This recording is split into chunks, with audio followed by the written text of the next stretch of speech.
Le silence est un crime contre la mémoire. Après 81 ans, le monde doit entendre le cri de Thiaroye. Ce n'est pas une histoire, c'est une blessure ouverte entre l'Afrique et la France.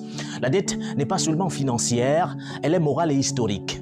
En 1944, l'Europe est libérée. Parmi les héros, les tirailleurs africains, 10 Sénégalais mobilisés, faits prisonniers en 1940 puis libérés, rentrent enfin chez eux.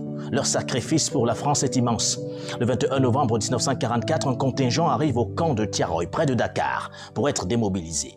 Ces hommes réclament légitimement leur dû, le rappel de leur solde de captivité et leur pécule de démobilisation.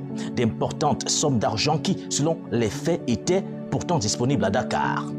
Face au refus de l'armée coloniale de leur verser l'intégralité de leur solde, des incidents éclatent le 27 novembre. Ces soldats ne faisaient que réclamer les promesses de la France pour qui ils avaient risqué leur vie. Le refus se transforme en horreur. À l'aube du 1er décembre 1944, une opération de répression est lancée par des officiers français contre ces hommes désarmés.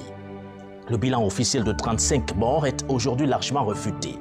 Les historiens évoquent entre 300 et 400 victimes enterrées dans des fosses communes. Au lieu de l'argent et de la reconnaissance, ces braves ont reçu des balles. Un crime d'État colonial.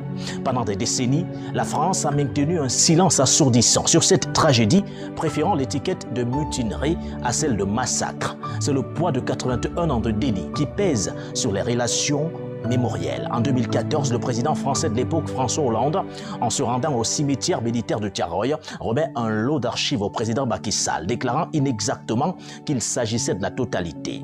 Cependant, ces archives restent bloquées et non consultables au Sénégal pendant près de 10 ans, sans réelle justification. Ce n'est qu'en 2024 que le président Emmanuel Macron reconnaît les événements comme un massacre, un terme évité par ses prédécesseurs. Cette reconnaissance, faite par lettre et non par un déplacement sur les lieux, est un pas, mais demeure insuffisant face à l'ampleur du drame. Le 1er décembre 2025 n'est pas une simple commémoration, c'est un point de bascule.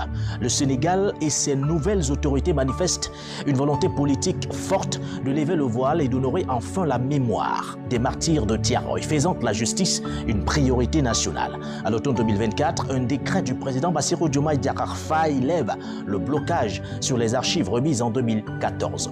C'est une étape décisive pour la vérité, permettant aux historiens sénégalais de faire enfin la lumière sur les zones d'ombre. Un livre blanc sur le massacre a été remis au président sénégalais, soulignant la volonté de réhabilitation totale de ces hommes, longtemps calomniés. Les autorités actuelles du pays exigent fermement le paiement intégral des pécules et primes qui étaient dues aux hommes de Thiaroye. La dette est reconnue et sa réparation doit être complète à l'image de